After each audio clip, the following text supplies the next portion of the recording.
지난 시간까지 클러스터에 필요한 5개의 인스턴스를 생성하고 배포까지 완료를 했습니다.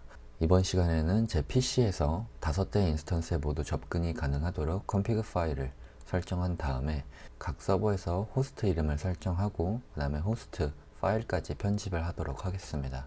그리고 나서 각 서버끼리 통신이 되는지도 테스트를 한번 해보겠습니다. 먼저 제 로컬 PC에서 SSH 컨피그 파일을 편집해 보겠습니다. 우선 홈 디렉토리 밑에 .ssh 디렉토리에 위치하고 있는 컨피그 파일을 편집하겠습니다. 여기서 제가 기존에 사용하고 있었던 로그스태시 서버는 아래로 미루고 nn1 서버를 복사해서 5개 맞춰주도록 하겠습니다. 자, 그리고 나서 각각 호스트 이름을 하나씩 바꿔주도록 하겠습니다.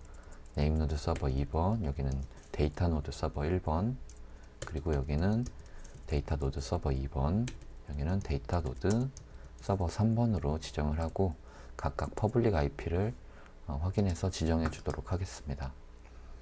nn2 서버 같은 경우는 퍼블릭 IP 주소 3.34.194.230이고요. 그 다음에 DN 서버 1번은 각각 이렇게, 그리고 DN 서버 2번도 바꿔주도록 하겠습니다. DN 서버 2번도 3.34번으로 시작하는 대역이고 DN 서버 3번도 묶어주도록 하겠습니다.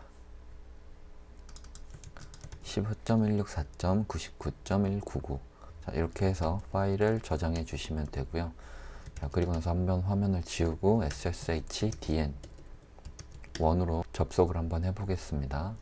자, Yes 버튼을 눌렀을 때 이렇게 정상적으로 접속이 되는 걸 확인했고요. 그 다음에 한 번 더 나가서 자, 그리고 SSH NN2 서버로 접속했을 때 Yes라고 입력하고 또 역시 접속이 정상적으로 진행이 되고 있고요. 마지막으로 DN2 SSH DN2 또 접속을 했을 때 Yes라고 입력을 하면 네, 접속되는 걸 확인할 수 있습니다. 저희가 DN3를 안 해본 것 같은데 DN3까지 접속을 한번 해보겠습니다. 네, 정상적으로 접속이 되었고요. 이번에는 다시 SSH NN1 서버로 접속을 한번 해보겠습니다. 그 다음에 NN1 서버에 호스트 파일을 편집을 해주도록 하겠습니다. sudo vim etc 밑에 있는 호스트 파일을 열어주시면 되고요. 여기 127.0.0.1의 로컬 호스트는 그대로 놔둬주시면 되고 VPC로 묶여있는 인스턴스끼리 내부적으로 프라이빗 IP로 통신을 해야 되기 때문에 여기서는 퍼블릭 IP 주소가 아니라 프라이빗 IP 주소를 넣어주시면 됩니다. 자, 이렇게 nn1이라고 써주시고요. 그 다음에 다시 nn2 또 눌러서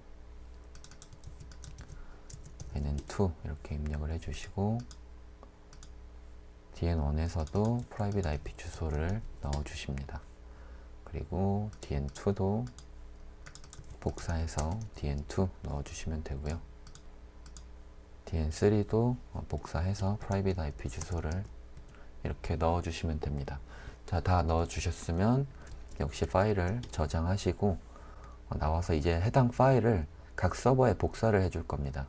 그 전에 저희가 복사하면서 여기 호스트 이름이 이렇게 내부 IP 주소로 되어 있어서 조금 헷갈리기 때문에 호스트 이름도 설정을 먼저 하도록 하겠습니다. 자, 전체 화면으로 하고 sudo hostname ctl 이라는 명령어로 set hostname 그리고 nn1 이라고 지정을 하겠습니다. 자, 이렇게 하고서 잠깐 나갔다가 ssh nn1으로 다시 들어오시면 여기 부분에 nn1이라고 호스트 이름이 바뀐 걸 확인할 수 있습니다. 자, 이렇게 해서 ssh nn2 접속을 했을 때 정상적으로 접속이 되고요. 여기서도 같은 명령어를 쓸 거니까 복사해서 빠르게 진행하도록 하겠습니다. 그래서 nn2로 접속을 했고요. 그 다음에 다시 nn1으로 이동해서 ssh dn1 서버로 이동해서 yes라고 입력하시고 이렇게 들어오시면 여기서 set hostname dn1이라고 적어주시면 됩니다. 그리고 다시 nn1으로 이동해서 SSH DN2로 이동하시고 yes 눌러주신 다음에 화면을 한번 지우고 여기서는 DN2라고 설정을 해주시면 됩니다. 그리고 한 번 더 나오겠습니다. 다시 NN1으로 돌아와서 이번에는 마지막으로 SSH DN3 서버로 접속을 해주신 다음에 화면을 한 번 더 깨끗하게 지우고 sudo hostname, set hostname 지정을 해서 DN3라고 넣어주시면 됩니다. 자, 한 번 더 나와서 NN1 서버로 다시 돌아오면 저희가 각 서버의 호스트네임을 다 바꿔주었고, 그리고 방금 전에 NN1 서버에서 호스트 파일을 편집하니까 SSH 명령어로 각 인스턴스에 접속 가능한 걸 확인했습니다.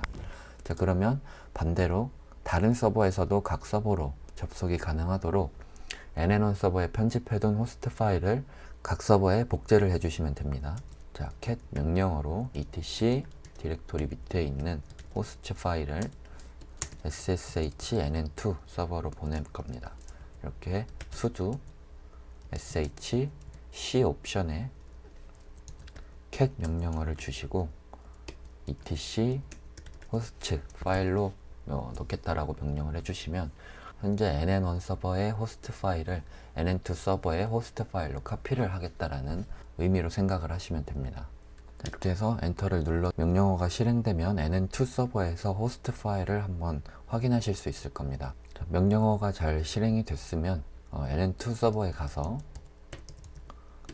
한번 확인을 해 보도록 하겠습니다. 여기서 NN2 서버에 들어왔고요. 호스트 이름도 NN2로 바뀐 거 확인을 했고 vim etc 호스트 파일을 열어보면 저희가 NN1에서 지정해 놓은 호스트 파일의 내용이 그대로 복사되어 있는 걸 확인할 수 있습니다. 자, 그리고 나와서 다시 NN1 서버로 이동하도록 하겠습니다. 자, NN1 서버에서 나머지 DN1, DN2, DN3 서버도 모두 수행을 해주시면 됩니다. 아까 했었던 명령어들을 그대로 복사해서 이렇게 사용을 하시면 되고요. 자, 이렇게 되면은 NN1 뿐만 아니라 다른 서버에서도 각기 다른 인스턴스에 이제 SSH로 통신이 가능하게 된 상태입니다. 그리고 마지막으로 하둡 홈 디렉토리 밑에 있는 hdfs site.xml 저희가 수정했었던 파일도 네임 노드끼리는 복사를 해주도록 하겠습니다.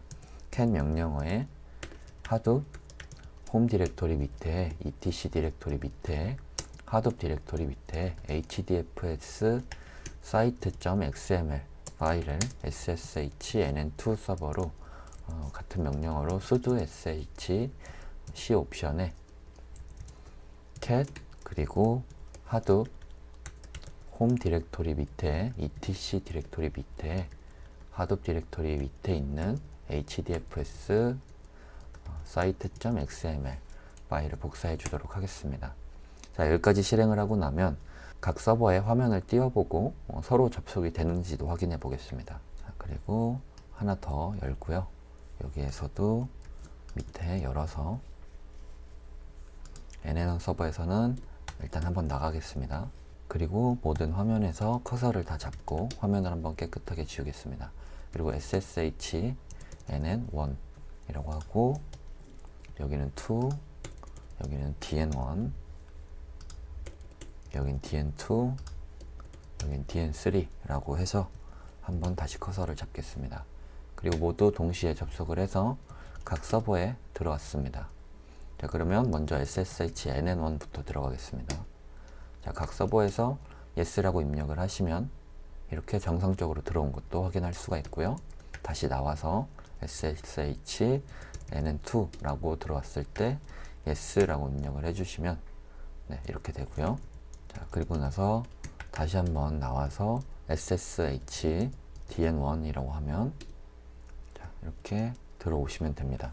지금 여기 NN1 서버 같은 경우는 이미 다 한 번씩 통신을 한 기록이 있기 때문에 이렇게 yes 입력을 할 필요가 없습니다. 그래서 여기는 서버를 하나 닫아주도록 하겠습니다. 자, 그리고 나머지에서 전부 다 yes를 입력하고 자, DN1 서버로 들어온 것도 확인을 했고요. 한 번 더 화면을 지우고 각 서버에서 이번엔 DN2 서버도 이동을 해 보겠습니다.